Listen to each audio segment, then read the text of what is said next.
It's pretty tough to pack, the kind of information that I want into 1 minute. I'm David Schwartz, CTO at Ripple, and this is Crypto in a Minute. I've got 1 minute, okay. Well, the first consensus model was proof of work. I guess the advantage of proof of work was at the time it was the only game in town, and it allowed for a decentralized system, that is one that doesn't rely on a central authority. Later developments included things like Federated Byzantine Agreement, with the XRP ledger uses, and proof of stake. Some of the advantages of these later developments are lower cost. Proof of work costs millions of dollars to pay the miners for the energy that they use. Proof of stake doesn't have that cost and can provide comparable security. And if you're the person who's paying those costs, if you're the people who are using the system, how much it costs just to keep the system secure is like a tax. It's residual friction that the system doesn't remove. Federated Byzantine Agreement, which is what the XRP ledger uses, makes the users of the system the stakeholders rather than the people who have the most money to spend on tokens or power. And that provides a more sort of democratic system where the costs can be low and the performance can be high. Oh, I just made it. That was really good. Hello, everyone. Welcome back to the Zen Lounge. I hope you guys enjoyed that clip I shared from David Schwartz explaining different blockchain consensus models in 1 minute or less. This is part of a new series that Ripple put together. They have a YouTube channel called Crypto in 1 Minute. See, they have 5 different episodes explaining different crypto concepts. And the funny thing is, the rest of this video is not going to be about crypto at all. I'm going to be talking about attention spans and focus. A lot of people just set new goals, and on the 22nd is going to be the new lunar year. Basically, that is when the Chinese New Year starts. So, if you put goals down, having focus is going to be key to achieve those goals in the year 2023. And you guys may be noticing that a lot of videos are making their videos shorter and shorter. It's because humanity's attention spans is shrinking and shrinking and shrinking. I'm gonna read you guys a study real quick, and you'll see how much of a shift, especially for the younger people. You may not know, but back in 2004, we measured the average attention span on a screen to be 2.5 minutes. This is a research paper. Some years later, we found attention spans to be about 75 seconds. Now we find people can only pay attention to one screen for an average of 47 seconds. That's why they have to educate people like they're goldfish and condense everything down to a minute. If you want to become a master, if you want to become an expert in whatever that you're pursuing, definitely don't expect to become a master at anything in 1 minute or less. You need to be able to have full concentration for a 90-minute intervals on different tasks. Let me read you guys a Bruce Lee quote.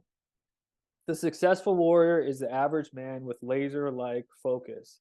And you could see, due to modern society, modern lifestyle, social media is having so many different screens and having so much stuff going on at once, that if we don't actually consciously practice to take control of our focus, then the world is going to take control of our focus for us. And that's why early last year, the Center for Attention Studies at King's College in London, with about 2,000 people surveyed. That's not that many people, keep in mind, but 49% of these people surveyed, they felt their attention spans was shorter than it used to be. So as conscious people that want to self-develop and want to become better and better every single year, and we know that attention spans, Google it. You could see there's tons and tons of reports, tons of studies saying how people are lacking in this area. So we have to be conscious, and we have to take back control of our focus, because if we want to become a master at anything in life, the golden rule, what they say, is 10,000 hours to become a master or expert, any skill. There's a bunch of people that talk about the 10,000 rule, and this is a generalization, but it'll be very difficult to make your 10,000 hours if you're only watching 1 minute clips. And I know none of you guys are like that, because you watch my videos. My videos are jam-packed with information. I go for 20 minutes just delivering information to you guys, and most of you watch the whole entire thing. So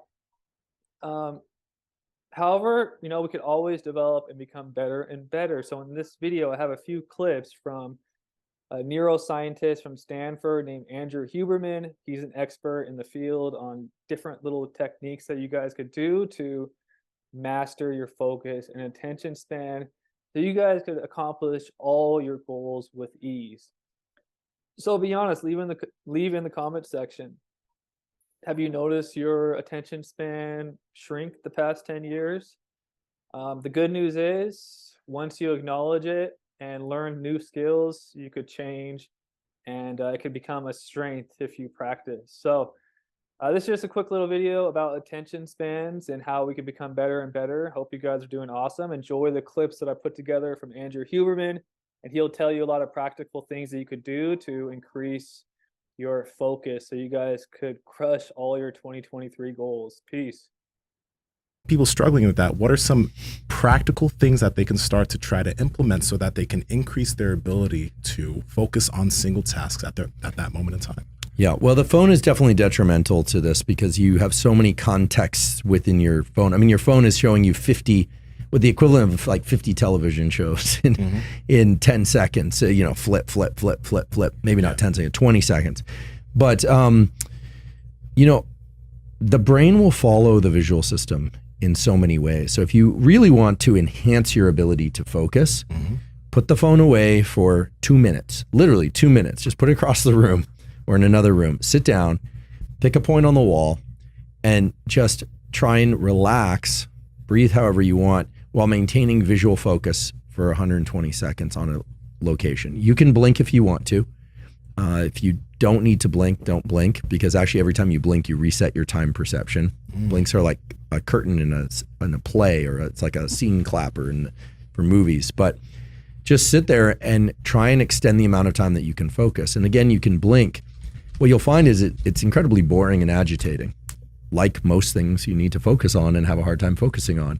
So we all can focus much better on things we really, really enjoy. But just a little bit of focus training for 2-3 minutes every once in a while will teach you to recognize when you have that impulse to get up and move or suddenly jump to another activity. And what you'll find is that it carries over to a really terrific ability to read, to study, to listen, and you start to notice those internal signals, like why the urgency to move? Why the urgency to go away? Well, maybe the conversation's no good and you want to get away. That's fine. That's a different matter. But if there's something you need to do and you don't want to do it or you can't focus, it's fine to think about hydration, food, caffeine. That's great. But chances are you just haven't really taught your brain how to focus. So start with your visual focus and then let your mental focus follow that. I still do this for a couple minutes each day.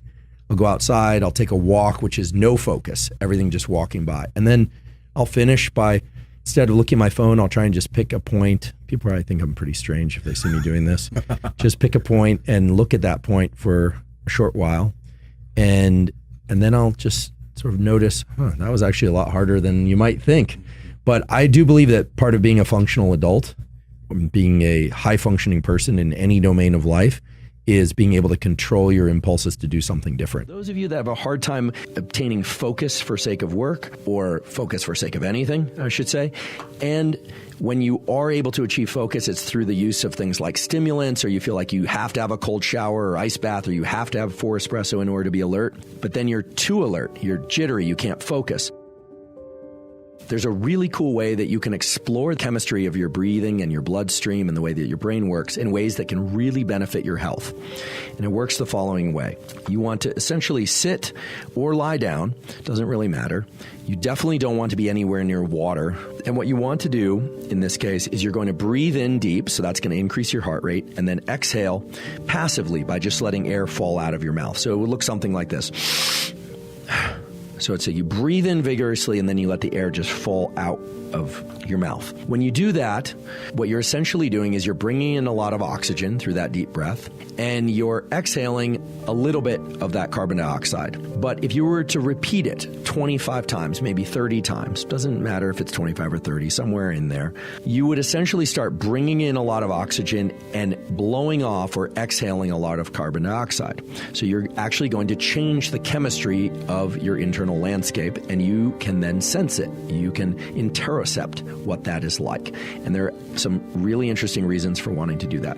So I'm not going to do all 25 or 30 now. I'll maybe do 5 or 10 so you can get a sense of what it looks like so that it's clear. I'm going to essentially demonstrate now. So it's inhale through the mouth. I am inhaling through the nose.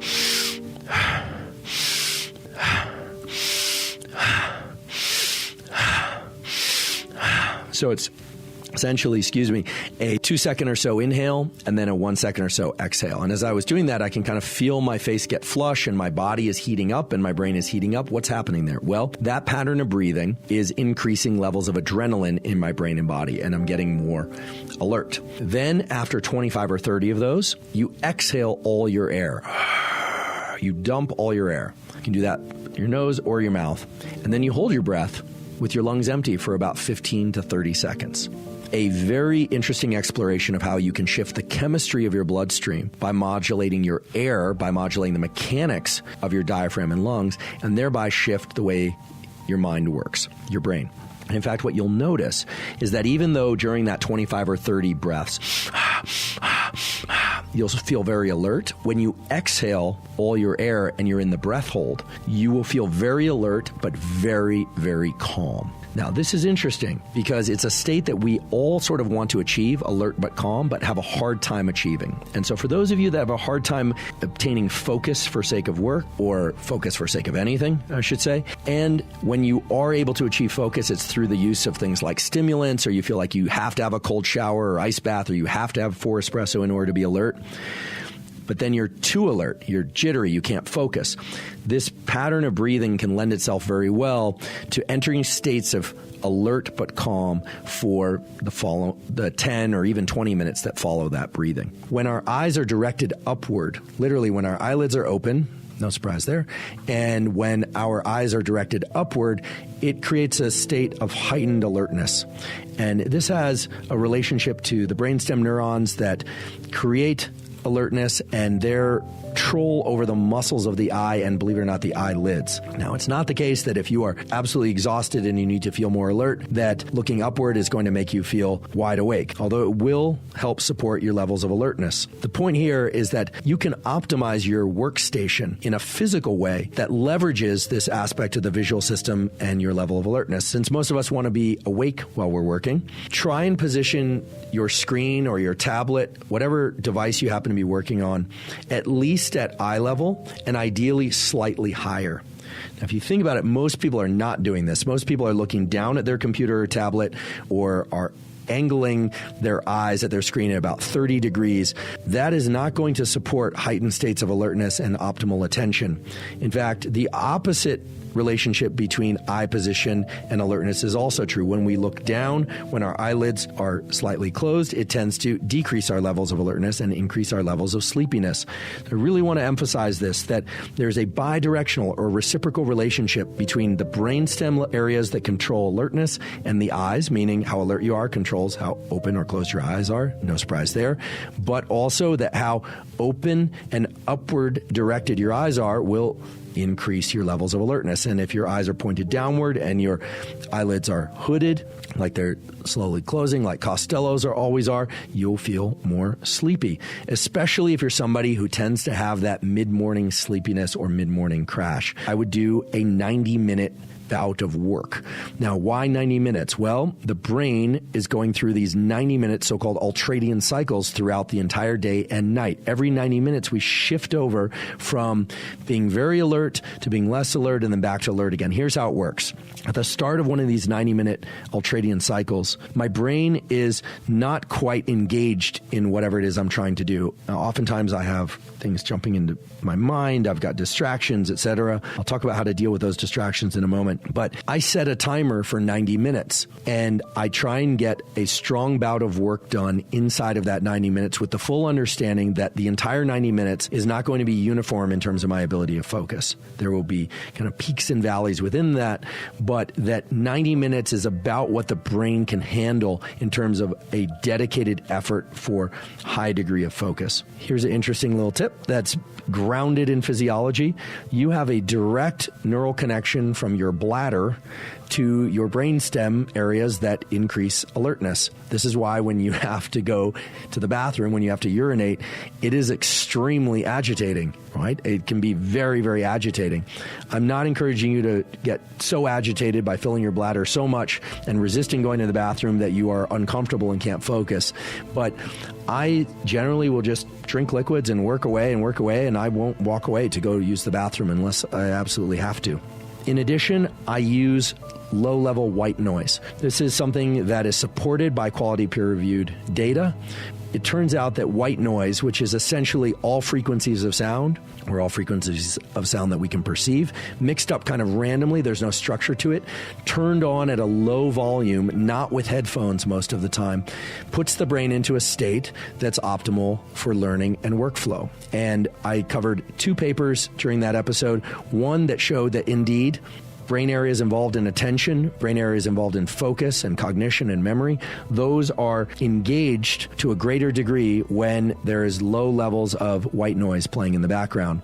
The other paper that's really interesting did brain imaging and showed that areas of the brain that are associated with dopamine release are increased by low levels of white noise. Dopamine release is associated not just with pleasure, but with motivation and craving.